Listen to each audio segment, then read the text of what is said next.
মেহেরপুরে নির্মাণ কাজ শেষ করার 1 বছরের মধ্যেই ভেঙে গেল নদী রক্ষার বাঁধ। নিম্নমানের সামগ্রী ব্যবহার করায় ভেঙে গেছে নদীর পার। দ্রুত ব্যবস্থা না নিলে নদীতে বিলীন হওয়ার শঙ্কায় সড়ক সহ আশেপাশের বসতবাড়ি। আর ঊর্ধ্বতন কর্মকর্তার সাথে কথা বলে প্রয়োজনীয় ব্যবস্থা নেওয়ার আশ্বাস এলজিইডির।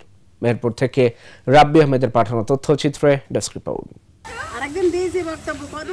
মেহেরপুরের গাংনী উপজেলার সিন্দুরকোটা গ্রাম সংলগ্ন মাথাভাঙা নদীর পার মেরামতের উদ্যোগ নেয় এলজিইডি। 2021-22 অর্থবছরে বাঁধ ও সড়ক নির্মাণের কাজ শুরু করে স্থানীয় ঠিকাদারি প্রতিষ্ঠান মেসার্স অথৈ এন্টারপ্রাইজ। নির্ধারিত সময়ে কাজ শেষ করতে পারেনি ঠিকাদারি প্রতিষ্ঠানটি।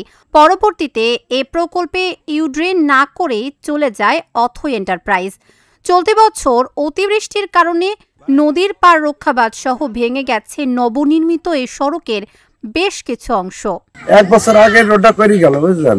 তাতে রোড করার সময় আপনার হয়েছে মাটি দিয়ে অমনি সেই সাথে সাথে আবার ব্লক দিয়ে করে দিল। দেওয়ার পরে রোডের ওপর দিয়ে পানি যাইতে লাগলো। তার ফলে আস্তে আস্তে মাটিটা হেঁটে যাওয়ার কারণে ব্লক বেশি। আমার এখানে হেলে পারে খুব সমস্যা হয়ে গেছে। আমার এখানে আস্থা করে 6 মাসও হয়নি। তারপরে আমার বাড়ি ঘর ভাঙে একেবারে সব চলে গেল। এখন আমার খুব সমস্যা বাবা। নিম্ন তৈরি করা হয়েছে, মানে নদীতে ভেঙে আবার চলে গেছে। রাস্তাটা আবার যদি করে না আবার ভালো করে আমাদের একটু ভালো হবে। যাওয়া আসার সমস্যা, গাড়ি ঘোড়া যেতে পারছে না। স্থানীয়দের দাবি, ঠিকাদারি প্রতিষ্ঠান ও এলজিইডির নিম্নমানের সামগ্রী দিয়ে তড়িঘড়ি করে কাজ করায় 1 বছর না যেতে ভেঙে গেছে এই সড়ক। হুমকির মুখে রয়েছে সড়কের পাশে থাকা বসতবাড়ি।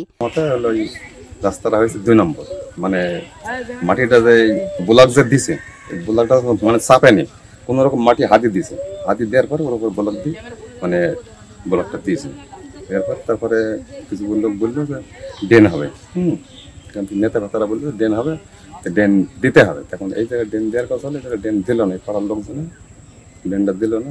আমার বাড়িতে সিমেন্ট ছিল, রড ছিল, এখন সব 1 মাস থাকার পরে ওরা ঘুরে নিয়ে গেল। তাহলে মাটি চাপানি না তাই মাটি ইউজ করে দিতে কোনো রকম বসিয়ে চাপানি ভালো গেল। চাপিলে এটা ভালো হয় থাকতো না, চাপার কারণে এটা ভেসে নেমে গেছে। বর্ষা মৌসুমে রাস্তাটি ক্ষতিগ্রস্ত হওয়ার কথা স্বীকার করে ঊর্ধ্বতন কর্মকর্তাদের নির্দেশনা মোতাবেক ব্যবস্থা নেওয়ার আশ্বাস এলজিইডির এই কর্মকর্তার। যোগদানের পরে সিন্দুরকোটা আব্দুল সালামের বাড়ি থেকে নদীর ধার পর্যন্ত রাস্তাটা আমি সরজমিনে দেখেছি। রাস্তাটি এবার বর্ষা মৌসুমে ক্ষতি হয়েছে এবং আমি ঊর্ধ্বতন কর্তৃপক্ষকে এই বিষয়টি অবহিত করেছি। আমি ঊর্ধ্বতন কর্তৃপক্ষের নির্দেশনা মোতাবেক আমি প্রয়োজনীয় ব্যবস্থা নেব। খুলনা বিভাগ পল্লী অবকাঠামো উন্নয়ন প্রকল্পের আওতায় নদীর পার রক্ষা বাঁধ সহ সড়ক নির্মাণের ব্যয় ধরা হয় 66,93,000 টাকা। Dhaka journal, news desk.